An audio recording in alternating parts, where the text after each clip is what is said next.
बराह रास्त लिए चलेंगे लाहौर, जहां पर मरियम नवाज इस वक्त मीडिया से गुफ्तगू कर रही हैं।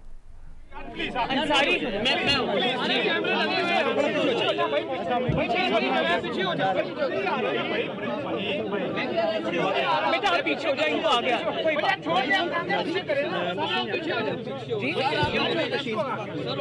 क्या पशीन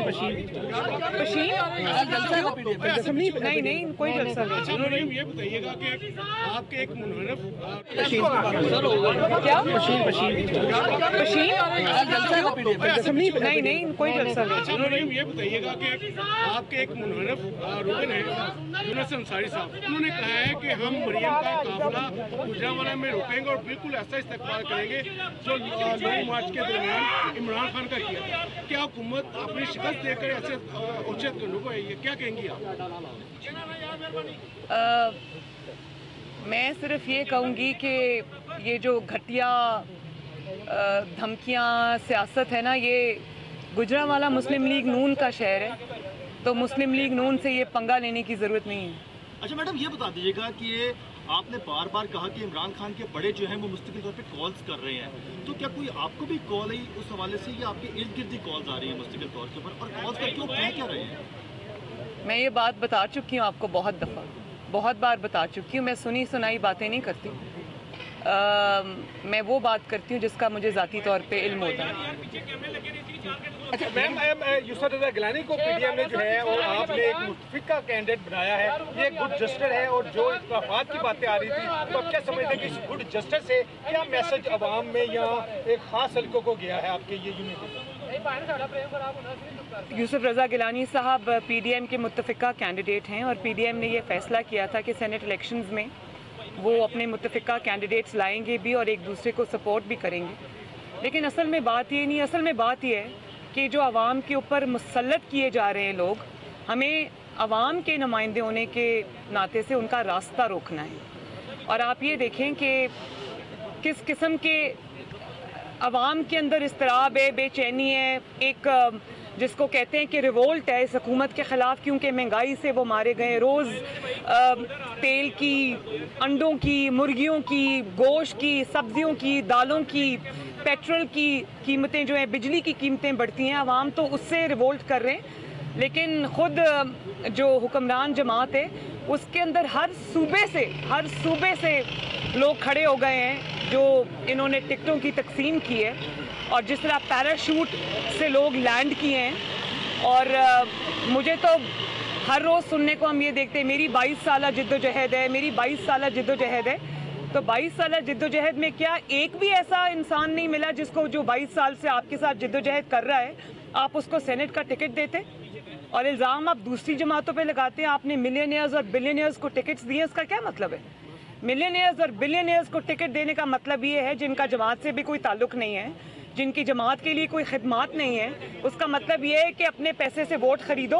और लोगों का रास्ता रोकना तो बहुत ज़रूरी है भाई। मैडम ये बताइएगा कि सेनेट इलेक्शन है तो हॉर्स ट्रेडिंग और पैसे की बड़ी बात हो रही है, अपनी एक्सपेक्टेशंस लगाई हुई है इस नतीजे से, क्या एक्सपेक्टेशन से हटके कोई रिजल्ट आता है तो आप उसको एक्सेप्ट करेंगे? ये फ्यूचर की बात है, इंशाल्लाह कोशिश हमारी पूरी है कि अच्छे लोग आएँ सेनेट के अंदर, सियासी लोग आएँ, वो लोग आएँ जिनकी एक सियासी जिद्दोजहद है। आप सिर्फ ये देखें कि PMLN ने जिनको टिकट्स दिए, माशाल्लाह मुझे फ़ख्र है मोहम्मद नवाज शरीफ के ऊपर और मुस्लिम लीग नून के ऊपर, सब कारकुनों को टिकट्स मिलें, सब ऐसे लोगों को टिकट्स मिलें जो कोई मिलियनियर्स, मल्टी बिलियनियर्स नहीं हैं, वो आम सादा से कारकुन हैं, मिडिल क्लास से उनका ताल्लुक़ है, लेकिन सियासी जिद्दोजहद है उनकी। और जो टेक्नोक्रेट पे जिनको मिली है सीट पे, उनकी अपनी प्रोफेशनल क्रेडेंशियल्स बहुत स्ट्रॉन्ग हैं। परवेज़ रशीद साहब हैं, इरफान सदीकी साहब हैं, मुशाहिदुल्लाह साहब हैं, आज़म नज़ीर तारर साहब हैं, और ख़वातीन में भी सादिया अब्बासी बैरिस्टर हैं मुस्लिम लीग नून के साथ, कम से कम 30 साल से तो उनको मैं देख रही हूँ। तो मैं ये समझती हूँ कि मुस्लिम लीग नून ने हक़ अदा किया है आवाम की सही नुमाइंदगी का। मियाँ साहब ने किसी बिलियनियर को और किसी ऐसे इंसान को टिकट नहीं दिया जो ख़रीदो फ़रोख्त का माहिर हो। तो ये है असल तब्दीली। और जो बाकी जो खेल खेला जाएगा वो कौम के सामने। अच्छा मैडम, ये इत्तलात है कि आसिफ अली जरदारी साहब ने मोहम्मद नवाज शरीफ साहब को ये राज़ी कर लिया है कि सेनेट इलेक्शन के बाद हम तहरीक अदम-ए-एतमाद मूव करेंगे, क्योंकि गवर्नमेंट के अंदर भी अब सफ़ों में भी इख्तलाफ शुरू हो गया है। तो क्या ये जमहूरी प्रोसेस है, इससे इस्तिफादा हासिल किया जा सकता है? तो जो मैं हालात देख रही हूँ, ये ना हो कि सेनेट इलेक्शंस के दौरान ही अदम एतमाद हो जाए। वो कौन कर लाएगा? आप लोग लेके आएंगे अदम एतमाद या पीपल्स पार्टी लेके आएगी? कौन लेके आएगा अदम एतमाद? वो अवाम का गैज़ो गज़ब लेकर आएगा, और जिनको टिकट्स पैराशूट के ज़रिए दी गई हैं और जो खरबों रुपए अरबों रुपए हो रहे हैं, वो उसी के खिलाफ आएगा। अच्छा मैडम बता दें, चल रही थी हुकूमत की जानिब से प्रोपेगेंडा भी किया जाता था कि पीडीएम बहुत जल्द टूट जाएगा, टूट चुका है। आप अभी तक ना तो पीडीएम टूटा है, पीडीएम का इत्तेहाद बरकरार है। आप इसका क्रेडिट अपने आप को देंगी या फिर हुकूमत की जो नाकाम पॉलिसी है उनको देंगी? किसको क्रेडिट देंगी? मैं इसका क्रेडिट पाकिस्तान के अवाम को दूंगी, क्योंकि पीडीएम अवाम की नुमाइंदा है और पीडीएम तो बाद में बनी है। अवाम मेरा ख्याल है कि ऑपोजिशन से पहले बहुत आगे निकल गए थे, ऑपोजिशन लेट हो गई थी और ऑपोजिशन को आवाम की आवाज़ से आवाज़ मिलानी पड़ी। और जहाँ तक पीडीएम का सवाल है, मेरी ख्वाहिश है कि पीडीएम इस हुकूमत के जाने के बाद भी इंटैक्ट रहे, क्योंकि एक नया चार्टर जो है वो पीडीएम इस मुल्क को दे, ताकि उस चार्टर के तहत इस मुल्क को चलाया जाए। और पीडीएम को तोड़ने के ख्वाब देखने वाले इंशाल्लाह खुद बहुत जल्द टूटेंगे और टूटते हुए नज़र आ रहे हैं। आप अपना नाम, ये बात काफ़ी नहीं है कि सुबह टिकट देते हैं, शाम को वापस लेते हैं, अगले दिन फिर एक अदम एतमाद अपनी जानिब से आ जाती है, अपनी जमात की जानिब से आ जाती है। लोग रो पड़े हैं, मतलब अपनी जमात रो पड़ी है कि खुदा का वास्ता है, जिस इंसाफ की तुम बात किया करते थे, जिस तोड़ जोड़ की तुम बात के ख़िलाफ़ तुम्हारी जिद्दोजहद तुम्हारे कहने के मुताबिक होती थी, तुम जो कर रहे हो उसके अपोजिट कर रहे हो। ये ऑपोजिशन कम बोल रही है, अपनी जमात ज़्यादा बोल रही है। ये बताइए कि आप अपना नाम ईसीएल से निकलवाने की दरख्वास्त दे रही हैं और नवाज शरीफ के इलाज के हवाले से भी बताइए, क्योंकि कैसे आप आएंगी तो इलाज करवाएंगे, तो आप वो इलाज करवा रही हैं? एक तो मैंने बहुत शुरू में जब मियाँ साहब गए थे, मैंने एक दरख्वास्त दी थी हाई कोर्ट में, तो कोरोना की वजह से ऑब्वियसली सब कुछ सस्पेंड हो गया, तो वो भी अभी तक हमारी जो भी दरख्वास्त होती है वो पेंडिंग पे हो जाती है। लेकिन अगर मुझे अब कोई घर पे आके कहे, मेरी अपनी भी एक हेल्थ की छोटी सी प्रॉब्लम है, मेरी एक सर्जरी होनी है जो कि पाकिस्तान में हो नहीं सकती, लेकिन मैंने ये फ़ैसला किया कि मैं इस हकूमत को बिल्कुल ये रिक्वेस्ट नहीं करूँगी इंशाल्लाह कि मेरा नाम ईसीएल से निकाले। मुझे इस मुल्क से कहीं नहीं जाना, मेरा जीना मरना इस मुल्क के साथ है इंशाल्लाह ताला, इस मुल्क में ये प्लेजर मैं इनको कभी नहीं दूंगी। और अब मैं ये भी सुन रही हूँ कि आपस में जो मशावरत हो रही है, टीवी पे भी एक वज़ीर ने आके कह दिया कि मरियम को बाहर भेजो, मामला ठीक हो जाएंगे, और ये बातचीत हो रही है, मुझे इसका अच्छी तरह से इल्म है, लेकिन मरियम इंशाल्लाह ताला बाहर नहीं जाएगी, आपको जाना पड़ेगा। बैकडोर राब्तों की भी कोई खबरें जो है, अफवाहें जो है गर्दिश कर रही हैं, तो कोई ऐसा भी कुछ सिलसिला अभी चल रहा है बैकडोर राब्ते जो कुछ कुव्वतों? मैंने ये बात उस दिन जब मैं डस्का जा रही थी तो मैंने किसी सहाफ़ी भाई के सवाल के जवाब में ये बात कही थी कि बैकडोर राब्तों की ज़रूरत उनको है जो इस वक्त मुश्किल में है। पीडीएम को या पीएमएलएन को माशाल्लाह बैकडोर राब्तों की ज़रूरत नहीं है। मैडम जो सरकारी मुलाजमीन पर शैल गिराए गए इस्लामाबाद में, शेख रशीद जान की जानिब से ये कहा गया कि वो हमने टेस्ट किया था पीडीएम के लिए कि पीडीएम आएगी, उनके लिए तैयार किए गए हैं, इस पर क्या कहें? और धमकी दी भी उन्होंने कि हम इंसान जो है हैरान होता है कि किस किस्म की बातें ये लोग करते हैं। कल को ये ना कहना शुरू कर दें कि जी जो एटम बॉम्ब है वो अभी पड़ा हुआ है बहुत देर से, तो ज़रा जो महंगाई से पाकिस्तान के अवाम रो रहे हैं, हमने कहा ज़रा चला के देख लें। मतलब इस किस्म की बातें करना तो मेरी तो सोच से भी बाहर है कि कैसे कर लेते हैं। पासपोर्ट एक्सपायर होने को जा रहे हैं, जबकि उनके पीछे मुकम्मल एक उनका अपना एक वोट बैंक है, 3 बार के वज़ीर आज़म है, तो इस पर काउंटर स्ट्रेटेजी पाकिस्तान की क्या है? मियाँ साहब वहाँ पर अपने जो भी लीगल उनका जो पॉसिबिलिटीज़ हैं वो ज़रूर कर भी रहे होंगे उसको एक्सप्लोर, दे भी रहे होंगे, लेकिन एक मरियम नवाज शरीफ आपसे नहीं संभाली जाती। नवाज शरीफ को वापस ले आएंगे तो क्या बनेगा? मैडम ये बताएं कि गवर्नमेंट, आप देखती हैं गवर्नमेंट 5 साल पूरे करेगी, कर रही हैं ज़िमनी इंतखाब में, बात देखा ये जाता है कि इंतजामिया मुलवस होती है धांधली में। आप किस हद तक पूरी उम्मीद है कि आपके ये कैंडिडेट जीतेगा? और दूसरी बात, सेनेट चेयरमैन की पहले जब वोटिंग हुई तो जीत के, हालांकि अपोजिशन के वो कैंडिडेट नहीं थे, अब आप कितने पूरी उम्मीद है कि सेनेट में चेयरमैन PDM का मुतफिका उम्मीदवार जीत जाएंगे? मैं बहुत पुरुमीद हूँ, इंशाल्लाह खैर होगी। देखिए 2018 के जो हालात थे और उसके बाद जब सेनेट चेयरमैन तब्दील हुआ तब ये एक पेज पे थे। अब तो एक पेज वालों ने भी ये कहना शुरू कर दिया है कि भाई आपने हमें इतना बेइज्जत करा दिया है कि अब अपने मामलात को आप ख़ुद ही संभालें, या तो अपनी परफॉर्मेंस इम्प्रूव करें या अपनी कारकर्दगी इम्प्रूव करें, वरना हमारे इदारे के अंदर से भी ये आवाज़ें उठ रही हैं कि आप लोगों ने किसी ऐसे इंसान को क्यों सपोर्ट किया जिसने मुल्क का ये हाल कर दिया। तो अब ये जवाब तो ज़ाहिर है सिलेक्टर्स भी मांग रहे होंगे, वो कह रहे होंगे कि भाई तुम्हारी कारकर्दगी ने हमें भी शर्मिंदा कर दिया। तो जब इस किस्म के हालात हो जाएं तब इलेक्शन चोरी करना अगर इम्पॉसिबल नहीं तो मुश्किल ज़रूर हो जाता है। और मैं खुश हूँ कि सेनेट के इलेक्शंस में जब चेयरमैन सेनेट का इलेक्शन हुआ था उस वक्त बड़ा अफसोस हुआ था कि पाकिस्तान की सियासत क्या शक्ल इख्तियार कर रही है और ये ख़रीदो फ़रोख्त जो होती है, डराना धमकाना जो होता है। लेकिन अब मैं हाइंडसाइट के साथ ये सोचती हूँ कि इस किस्म के वाक़यात अगर मुल्क में ना हो, तारीख़ में ना हो, तो कौमें कभी सबक नहीं सीखती। और अगर ये वाक़या ना होता तो ये इतनी बुरी तरह एक्सपोज ना होते।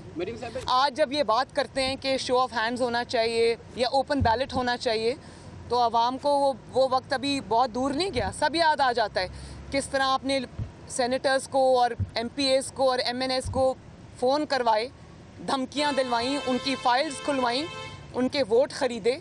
एक MPA को फ़ोन गया, हमारे लोगों को फ़ोन गया, किसी को वीडियो कहा कि आपकी वीडियो हमारे पास है, किसी को कहा कि आपकी फ़ाइलें हमारे पास हैं, सब कुछ हमारे पास है, सीधी तरह धोखा दो जमात को। तो ये कर सकते हैं खुफिया तौर पे इधर उधर, लेकिन जमातों को अल्हम्दुलिल्लाह ये तोड़ नहीं सके। जो MPAs हैं, MNAs हैं, अवामी नुमाइंदे हैं, सेनेटर्स हैं, उनको भी इनके साथ डील करना आ गया है। उनको भी ये पता है कि अगर वोट डरा धमका के दिलवाया जाता है तो लेकिन वो जमात को छोड़ने को वो भी तैयार नहीं है। ज़िमनी इंतखाब के हवाले से मैं ये ज़रूर कहूँगी कि देखिए उस दिन डस्का में 13 घंटे मुसलसल मेरी कैंपेन थी, रैली थी।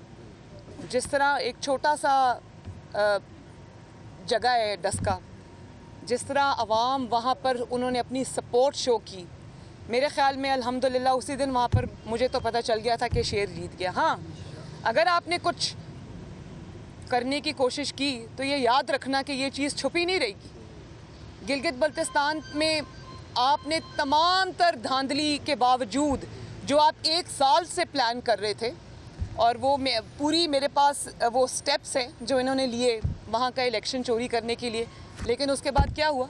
6 सीटें आपको टोटल मिली और मुस्लिम लीग नून के 6-7 बंदे आपने तोड़े GB में। और किसी को, और मुझे ये पता है ज़ाती तौर पे कि किस तरह डराया धमकाया गया उनको। वो 7 के साथ पहली मर्तबा गिलगित बल्तिस्तान के इलेक्शन में, वहाँ इलेक्टेबल्स की सियासत होती है, वहाँ पाकिस्तान की सियासत से बिल्कुल एक डिफरेंट सियासत होती है जो पंजाब की सियासत है या और सूबों की सियासत है। गिलगित बल्तिस्तान के डायनामिक्स बिल्कुल फ़र्क है। तो ये यकीन करें कि वो जो 6 और 7 मुस्लिम लीग नून के वहाँ पर विनिंग कैंडिडेट्स जो थे उनको तोड़ा, सब के सब हार गए। तो आवाम भी अब लोटों को एक्सेप्ट नहीं करती, और धांधली आप एक हद तक कर सकते हैं। जब आवाम खड़ी हो जाए तो धांधली करना भी मुश्किल हो जाता है। हाउएवर, मैं आज मीडिया के थ्रू ये मैसेज देना चाहती हूँ इंतज़ामिया को भी, जहाँ जहाँ बाई इलेक्शंस हो रहे हैं, चाहे वो वज़ीराबाद हो, चाहे वो डस्का हो, चाहे वो नौशहरा हो, कि मैं ये ब्यूरोक्रेसी को भी, पुलिस को भी, इंतज़ामिया को भी ये मैसेज देना चाहती हूँ कि आप आवाम के खादिम हैं, आप इस मुल्क के खादिम हैं, आप इदारों के लिए काम करते हैं। तो अगर आपने किसी डर या धमकी में आकर, या इस खौफ से कि आपको चीफ मिनिस्टर हाउस बुला लिया जाएगा और आपको नौकरी से फारिग कर दिया जाएगा, अगर आपने किसी भी तरह इस हारी हुई जमात तहरीक इंसाफ की आपने मदद करने की कोशिश की तो याद रखें कि अवाम आपके चेहरे देख भी रहे हैं और पहचान भी रहे हैं। आपको इसका जवाब बहुत सीरियसली बाद में देना पड़ेगा।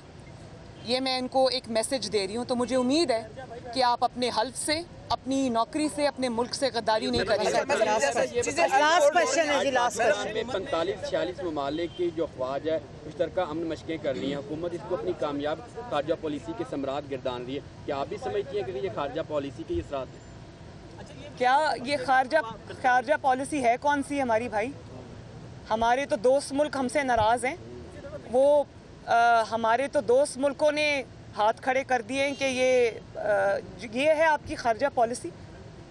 कश्मीर पे आप देख लें, पैसे आप मांगने जाते हैं, आपको वहाँ से पैसे नहीं मिल रहे। सारे जो दोस्त ममालिक पाकिस्तान के साथ यूं खड़े थे और दहाइयों से पाकिस्तान के दोस्त थे, आज आप अपनी नाकाम खारजा पॉलिसी से गवा बैठे हैं उसको। पूरा का पूरा तवज्जो आपकी ना आवाम की तरफ है, ना महंगाई की तरफ है, ना खिदमत की तरफ है, आपकी ना खारजा पॉलिसी की तरफ है। सब मिल के जब एक ऑपोजिशन पे आपने तवज्जो रखी हुई है और उसमें भी आप नाकाम हो रहे हैं, तो फिर हर महाज पे आपको नाकामी का सामना तो करना पड़ेगा ना। और एक और बात मैं ये कह दूं कि आज मैं कहीं सुबह पढ़ रही थी कि बहुत सारे ब्यूरोक्रेट्स, सरकारी ऑफिसर्स ऐसे हैं जिनको शायद आज कोई नोटिस मिला है, 200-250-300 शायद हैं लोगों को, और उनको कहा गया है कि आपकी कारकर्दगी अच्छी नहीं है तो आपको निकाल दिया जाएगा, उनको नौकरियों से फारिग कर दिया जाएगा या उनकी जवाब तलबी हो गई है। मैं तो सिर्फ ये कहना चाहती हूँ कि मुझे बहुत तरस आता है सरकारी मुलाजमीन पर भी, ब्यूरोक्रेसी के ऊपर भी, और जो भी इस वक्त हुकूमत का साथ देने पर मजबूर है। एक तो उनकी तनख्वाहें नहीं बढ़ी, महंगाई से वो भी अफेक्टेड हैं। जब वो सड़कों पे आते हैं तो उनको पर शेलिंग होती है, आंसू गैस होती है, लाठी चार्ज होता है। और दूसरा, इमरान हुकूमत की अपनी नालायकी और नाअहली जिसकी वजह से मुल्क तबाह हाल है इस वक्त, उसका इल्ज़ाम आप ब्यूरोक्रेट्स पे डाल रहे हैं। तो ये तो बड़ी अजीब बात है भाई। तो ब्यूरोक्रेट्स को तो आपने पूछ लिया कि आपको निकाल दिया जाएगा, आपकी कारकर्दगी क्या है? तो जिसकी सबसे 73 सालों में सबसे नाकाम कारकर्दगी है ही नहीं, जिसका नाम इमरान खान है, उसको कौन निकालेगा? इंशाल्लाह अवाम निकालेगी और बहुत जल्द निकालेगी, क्योंकि अवाम अब इसकी मुतहम्मिल नहीं हो सकती। आखिरी सवाल प्लीज, मैंने निकलना है। हुकूमत में आपने ये कहा था कि यूसुफ रज़ा गिलानी और इमरान खान एक हैं, अभी आपने उनको पीडीएम का कैंडिडेट। मैंने तो ये नहीं कहा। पीडीएम का इजलास हुआ था, उसमें आसिफ जरदारी साहब ने कहा था कि मेरी भी कुछ बातें मान ले, तो पीडीएम उनकी कितनी बातें मान रही है? क्या तमाम बातें उनकी मानी गई? अभी तक तो अफवाम तफहीम से चल रहा है। Thank you.